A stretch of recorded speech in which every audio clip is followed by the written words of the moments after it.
तो स्टूडेंट आज अपन बात करने वाले हैं जो आपका अध्याय 4 है उसके अंदर संघ पोरीफेरा के बारे में था। तो स्टूडेंट आज अपन बात करेंगे कि जो पोरीफेरा संघ है उसकी क्या क्या विशेषताएं होती हैं और इनके जो जीव होते हैं उनमें क्या क्या देखने को मिलता है, अपन बोल सकते हैं उनमें क्या क्या विशेष लक्षण पाए जाते हैं। तो देखिए स्टूडेंट सबसे पहले बात करते हैं पोरीफेरा कि पोरीफेरा का मतलब क्या है। पोरीफेरा से आपका अगर इसको इंग्लिश में देखें अपन तो ये किससे मिलकर बना है, पोरीफेरा। तो पोरी का मतलब क्या होता है, पोर्स। क्या होता है स्टूडेंट, पोर्स। पोर्स का मतलब क्या होते हैं, छिद्र। क्या होते हैं, छिद्र। मतलब कि ऐसे जंतु जिनके शरीर पर क्या पाए जाते हैं, छिद्र पाए जाते हैं, उन्हें अपन क्या बोल रहे हैं, पोरीफेरा बोल रहे हैं। यानी कि इनके पूरे शरीर पर क्या होता है, जो पोरीफेरा संघ में जो जंतु आते हैं उनके पूरे शरीर पर क्या होता है, छोटे छोटे छिद्र आपको देखने को मिलते हैं। मतलब कि उनके पूरे शरीर पर क्या पाए जाते हैं, छिद्र पाए जाते हैं, जिसके कारण इन्हें क्या नाम दिया गया है, पोरीफेरा नाम दिया गया है। स्टूडेंट इन्हें अपन लोग सामान्यतः भाषा में क्या बोलते हैं, इन्हें अपन लोग स्पंज बोलते हैं। ये नाम किसने दिया था अभी अपन बात करेंगे। तो देखिए स्टूडेंट सबसे पहली चीज, पोरीफेरा जो संघ के जो भी सदस्य हैं उनके अध्ययन को या पोरीफेरा के अध्ययन को क्या कहा जाएगा, पैराजूलॉजी कहा जाता है। क्या कहा जाता है स्टूडेंट, पैराजूलॉजी। तो पोरीफेरा के अध्ययन को क्या बोलते हैं, पैराजूलॉजी बोलते हैं। लेमार्क ने सबसे पहले क्या किया था, लेमार्क ने ये जो आपके क्या होते हैं, जो पोरीफेरा संघ के जो भी क्या होते हैं प्राणी होते हैं वो कैसे होते हैं, स्थानबद्ध होते हैं। कैसे होते हैं, स्थानबद्ध होते हैं। और इसके अलावा ये किसकी तरह दिखाई देते हैं, आपको पादपों की तरह दिखाई देते हैं। तो ये स्थानबद्ध होंगे और उनकी जो संरचना होती है वो कैसी दिखाई देगी, आपको पादपों की तरह दिखाई देगी। तो इन्हीं लक्षणों के आधार पर जो आपके लेमार्क थे उन्होंने क्या कर दिया, उन्होंने इनका नाम क्या दे दिया, जूफाइटा। क्या है, जूफाइटा। मतलब ऐसे प्राणी जो पादपों की तरह दिखाई देते हैं उन्हें क्या बोल दिया इन्होंने, जूफाइटा बोल दिया। तो जो पोरीफेरा को जूफाइटा जिन्होंने कहा था वो कौन थे, आपके लेमार्क। कौन थे, लेमार्क। इसके बाद जो ग्रांट थे, जो नेक्स्ट साइंटिस्ट आए थे आपके ग्रांट ने इसको क्या नाम दिया था, पोरीफेरा नाम दिया था। और स्पंज प्रकृति को भी किसने बताया था, आपके ग्रांट ने ही बताया था। तो इसको स्पंज या पोरीफेरा जो नाम था वो किसने दिया था, आपके ग्रांट ने दिया था। इसके बाद नेक्स्ट जो साइंटिस्ट आपके सोलास ने इसको क्या बोला था, सोलास ने इसको बोला था पैराजोआ।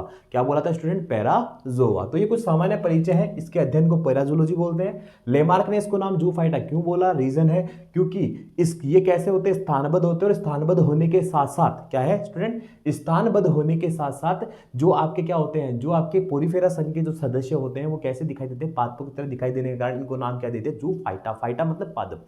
तो यहां पर जूफाइटा इनको नाम दिया गया। ग्रांट जो था उन्होंने क्या नाम दिए थे, ग्रांट ने इसको नाम दिया पोरीफेरा और स्पंज नाम इनको दिया था। पैराजोआ जो है वो किसने दिया था, सोलास ने दिया था। अब बात करते हैं स्टूडेंट कुछ इसके साधारण लक्षण के बारे में, कुछ सामान्य लक्षण। तो सबसे पहली बात इनके आवास की बात करते हैं। तो देखिए स्टूडेंट जितने भी आपके क्या होते हैं, स्पंज होते हैं, अपन बोल सकते हैं पोरीफेरा होते हैं, वो सभी कैसे होते हैं, समुद्री होते हैं। यानी कि ये किसमें पाए जाते हैं, लवणीय जल में पाए जाते हैं।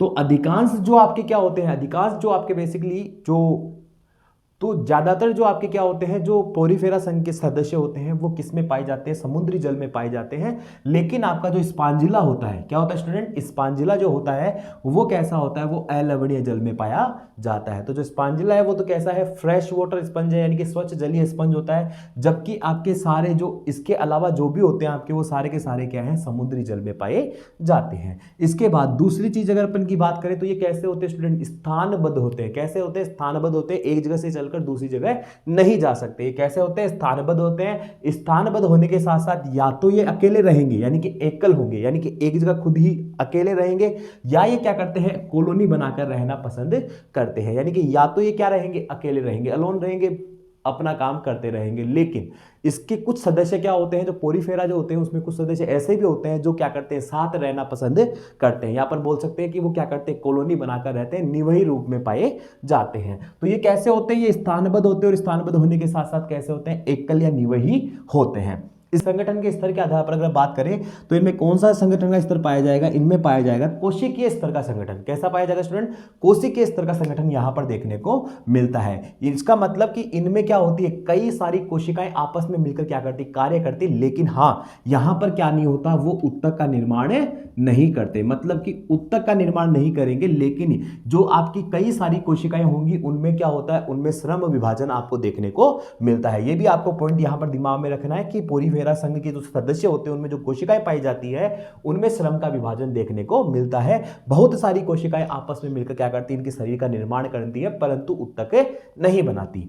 इसके बाद अगर सममिति की बात की जाए तो इनमें क्या पाई जाती है, ये असममित होते हैं। कैसे होते हैं स्टूडेंट, असममित। असममित का मतलब कि इनको अगर किसी भी तल से काटा जाए तो इनके ये दो बराबर भागों में विभाजित नहीं होंगे, लेकिन हाँ इनके कुछ सदस्य ऐसे भी है जिनमें क्या पाई जाती है, अरीय सममिति पाई जाती है। सममिति के बारे में मैंने पिछले वीडियो में आपसे डिस्कस किया भी था। सममिति का मतलब क्या है, सममिति क्या होती है, यदि अपन केंद्रीय अक्ष से किसी भी प्लेन से अगर अपन लोग क्या कर रहे हैं, इसको कट कर रहे हैं तो ये दो इक्वल पार्ट में डिवाइड होंगे।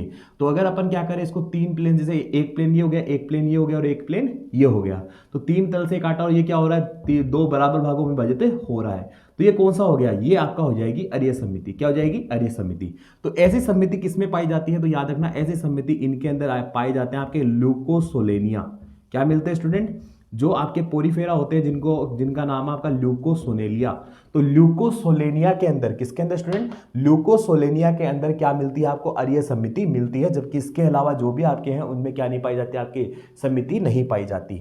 इसके बाद अगर बात करें ये कैसे होते हैं, तो जनन स्तर के आधार पर बात की जाए तो ये कैसे होते हैं, द्विकोरकी होते हैं। द्विकोरकी का मतलब इसमें एक्टोड्रम और एंडोड्रम पाई जाती है। जो बाहर की तरफ देखने को मिलती है अपन को वो क्या मिलेगी, यहां पर एक्टोड्रम के रूप में पिनाकोड्रम मिलती है, और साथ में क्या मिलती है आपको, आंतरिक स्तर के रूप में क्या मिलता है, कोइनोड्रम मिलती है। यानी कि इनका शरीर इस तरीके से, जो बाहरी स्तर है वो तो क्या आ गया आपका पिनाकोड्रम, और जो अंदर वाला है वो क्या आ गया आपका कोइनोड्रम। क्या आ गया, कोइनोड्रम। यहां पर इन दोनों के बीच में, कोइनोड्रम और पिनाकोड्रम, इनके बीच में क्या मिलती है आपको। यदि बात करें अपन किसके बारे में, पिनाकोड्रम जो होते हैं वो कौन सी कोशिकाओं का निर्माण करते हैं, पिनाकोसाइट्स का। तो यहां पर इनके अंदर क्या मिलती है आपको, पिनाकोसाइट्स मिलती है, और इनके अंदर आपको क्या मिलती है, कोइनोसाइट्स मिलती है। कोइनोसाइट्स जो आपकी होती है स्टूडेंट, ये क्या है, ये ऐसी कोशिकाएं हैं जो आपके पोरीफेरा संघ के मेंबर के लिए काफी ज्यादा जरूरी होती है। ये सुरक्षा के रूप में भी काम आती है इनके अंदर, और साथ ही साथ ये किसको स्तरित करती है, मतलब किसके चारों तरफ आपको देखने को मिलती है, नाल तंत्र और साथ में जो स्पंज गुहा होती है, इनको क्या करती है, स्तरित करती है, यानी कि उनके ऊपर ये आपको देखने को मिलेगी। इसके बाद यदि बात करें तो इनके अंदर क्या होता है, इस स्तर में आपकी और भी कोशिकाएं आपको देखने को मिलती है, जैसे कि आर्कियोसाइट्स है, यानी मीसेनकाइम के अंदर आपको कौन सी कोशिकाएं मिलेगी, आर्कियोसाइट्स भी आपको देखने को मिलती है। स्टूडेंट ये काफी इंपॉर्टेंट है, इसीलिए मैंने इसको अलग से लिखा है। आर्कियोसाइट्स जो होती है वो कैसी कोशिकाएं होती है, पूर्ण शक्त कोशिकाएं। पूर्ण शक्त कोशिकाएं क्या होती है, ऐसी कोशिकाएं जो क्या कर सकती है, बार बार विभाजन करके क्या कर सकती है, नए जो जीव है उनका निर्माण कर सकती है, उन्हें अपन क्या बोलते हैं, आर्कियोसाइट्स बोलते हैं। और इन्हीं आर्कियोसाइट से क्या होता है, इन्हीं आर्कियोसाइट से जो संघ पोरीफेरा के सदस्य हैं उनकी जनन कोशिकाओं का निर्माण होता है। तो इन्हीं आर्कियोसाइट से जनन कोशिकाओं का निर्माण होता है। इसके अलावा होती है इनमें मायोसाइट्स। देखिए स्टूडेंट, मायोसाइट्स जो होती है वो कैसी होती है, नाम से पता लग रहा है मायो जो होता है, मायो वर्ड किसके लिए यूज करते हैं अपन, पेशियों के लिए, क्योंकि पेशियों के अध्ययन को अपन क्या बोलते हैं, मायोलॉजी बोलते हैं। तो यहां पर मायोसाइट्स जो होती है वो कैसी होती है, पेशीय प्रकृति की होती है। और ये किसको नियंत्रित करती है, ये किसका नियमन करते हैं, तो याद रख लेना स्टूडेंट, ये आपके जो कौन से होते हैं, जो आपका छिद्र होता है ओस्कुलम। क्या होता है, ओस्कुलम। बताएंगे आगे ओस्कुलम क्या चीज है। तो ओस्कुलम के संकुचन इनको क्या करते हैं, ओस्कुलम के जो कार्य हैं उनको क्या करते हैं, ये नियंत्रित करते हैं, को नियंत्रित करते हैं। तो ये ओस्कुलम की जो क्या है, मतलब ओस्कुलम में जो कार्य है उसको क्या करेंगे, नियंत्रित करेंगे। कौन, आपकी मायोसाइट्स। अब अगर अपन बात करें किसके बारे में, नेक्स्ट अगर अपन बात करें तो इनके अंदर जो आपके क्या होते हैं, पोरीफेरा संघ के जो सदस्य होते हैं उनमें क्या होता है, आपको एक तो सूक्ष्म, इनके शरीर पर दो प्रकार के छिद्र आपको देखने को मिलते हैं। एक तो मिलते हैं आपको छोटे छिद्र, क्या होते हैं, इनमें काफी छोटे छोटे छिद्र इनके शरीर पर मिलेंगे। एक आपको क्या मिलेंगे, कुछ आपको बड़े छिद्र यहाँ पर देखने को मिलते हैं। तो इनमें क्या होता है, छोटे छिद्रों द्वारा क्या होता है, छिद्र द्वारा तो क्या करता है, शरीर में प्रवेश करता है, और बड़े छिद्र द्वारा ये क्या करता है, बाहर की तरफ निकलता है। तो जो छोटे छिद्र जिससे क्या हो रहा है, शरीर में जल प्रवेश कर रहा है, उन्हें तो अपन क्या बोलते हैं स्टूडेंट, ओस्टिया। क्या बोलते हैं, ओस्टिया। और जो यहां से बाहर निकल रहा है, जो जल क्या हो रहा है, यहां से बाहर निकल रहा है, उन बड़े छिद्रों को अपन क्या बोलते हैं, ओस्कुलम। क्या बोलते हैं, ओस्कुलम। क्या बोलते हैं स्टूडेंट, ओस्कुलम बोलते हैं। तो यहां पर याद रखना, जो जल होता है वो ओस्टिया के द्वारा तो शरीर में प्रवेश करता है, और ओस्कुलम के द्वारा शरीर से बाहर निकलता है। ये जो जल ओस्टिया के द्वारा अंदर प्रवेश कर रहा है और ओस्कुलम के द्वारा बाहर निकल रहा है, ये एक प्रकार क्या बनाता है, इनके शरीर में, पोरीफेरा के शरीर में क्या बनाता है, जल परिवहन तंत्र का निर्माण करता है। और ये जो आपका सिस्टम होता है, ये किसके लिए आवश्यक होता है, इनके भोजन संग्रहण के लिए, श्वसन के लिए और उत्सर्जन के लिए। देखिए स्टूडेंट कैसे, जब जल क्या करेगा, ऑस्ट्रिया में प्रवेश करेगा, तो इस जल में क्या है, कई सारे भोज्य पदार्थ भी है।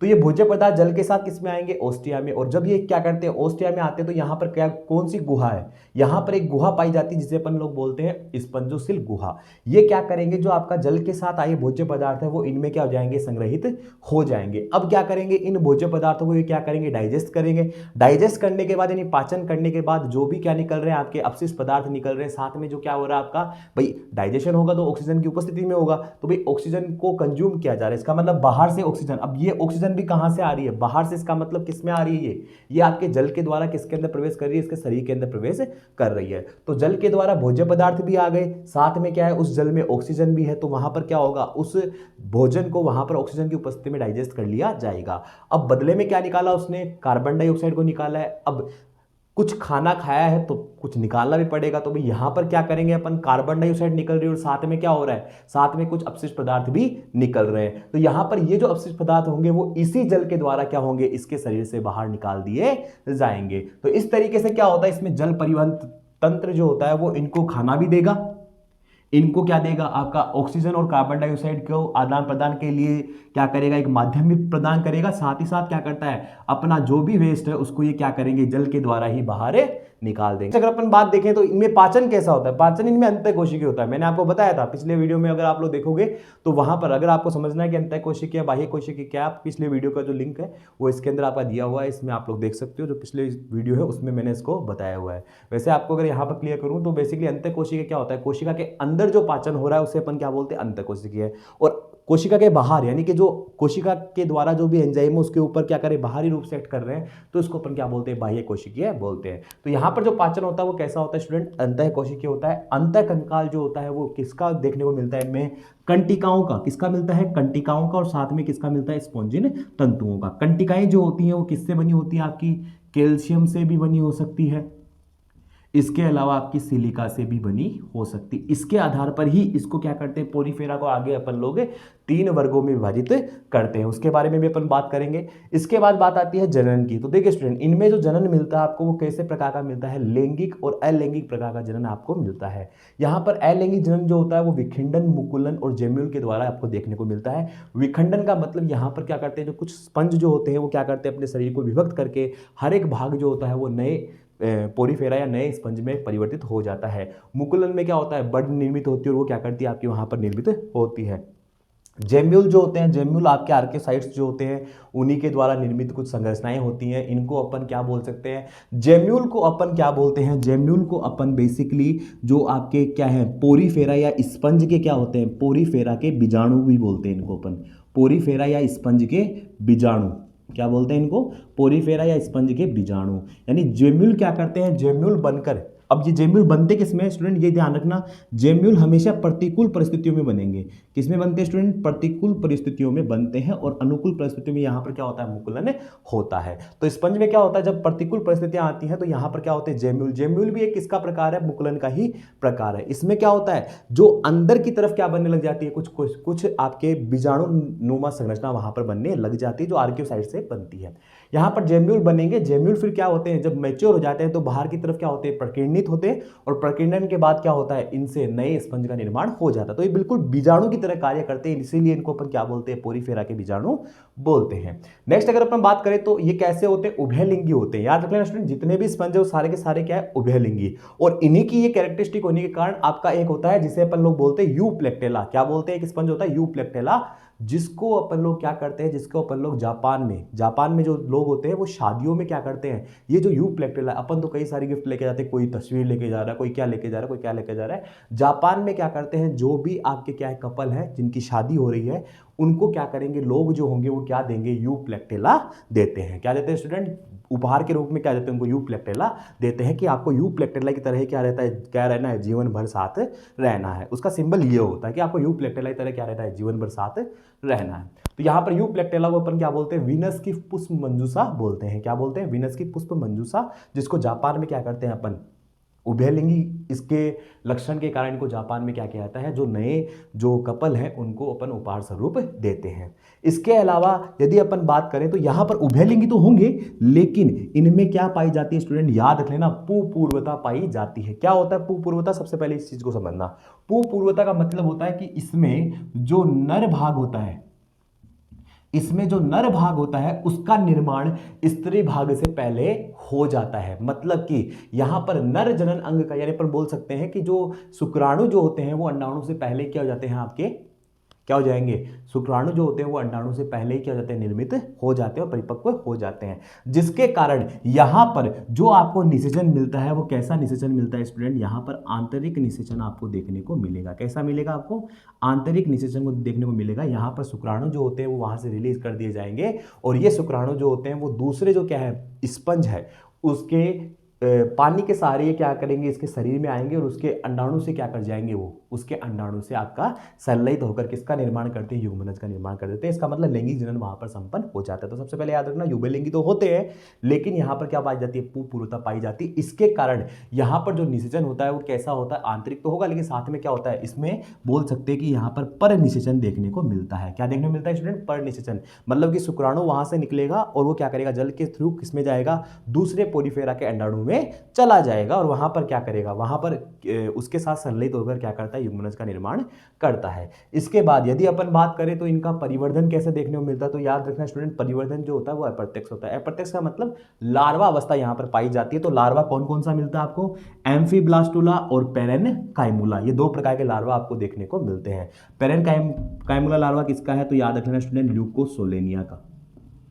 ये क्वेश्चन पूछे गए हैं पीएमटी में, इसलिए मैंने आपको यहां पे लिखे हैं, ठीक है। पेरेनकाइमुला लार्वा जो होता है वो किसका होता है, ल्यूकोसोलेनिया का होता है। उदाहरण की बात करें स्टूडेंट तो साइकोन है, ल्यूकोसोलेनिया है, स्पांजिला है, यू स्पांजिया है और प्लेक्टेला, यू प्लेक्टेला आपका देखने को मिलता है। यहाँ पर कुछ इनके सामान्य नाम है जो आपको याद रहने चाहिए स्टूडेंट। साइकोन को अपन क्या बोलते हैं, तो यहाँ पर बोलेंगे साइफा। क्या बोलते हैं स्टूडेंट, साइफा। साइफा बोल सकते हैं या अपन क्या बोल सकते हैं, इसको आदिम स्पंज बोल सकते हैं, मतलब कि काफी पुराना स्पंज ये होता है। क्या बोलते हैं स्टूडेंट, इसे आदिम स्पंज। तो साइफा या आदिम स्पंज इसको बोला जा सकता है। स्पांजिला जो है वो कैसा होता है, वो होता है आपका स्वच्छ जलीय स्पंज।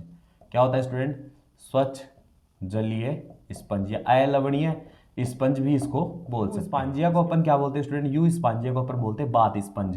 क्या बोलते हैं स्टूडेंट, बात स्पंज, यानी कि इसको किस में काम में लेते हैं, नहाने के रूप में काम में लेते हैं। और यू प्लेक्टेला का मैंने आपको बताया था, वीनस की पुष्प मंजूषा, वीनस की पुष्प मंजूषा किसके रूप में काम आती है, ये जापान में जो भी आपके क्या होते हैं, नव विवाहित होते हैं उनको क्या करते हैं, उपहार के रूप में उनको दिया जाता है। तो स्टूडेंट ये सारा था आपका किसके बारे में, पोरीफेरा के बारे में। तो इसके अंदर अपन इसके सामान्य लक्षण भी देख लिए, परिचय भी देख लिया, कोइनोसाइट्स, कोइनोडर्म, ये सारी कुछ क्या होती हैं उसके बारे में अपन डिस्कस कर लिया है।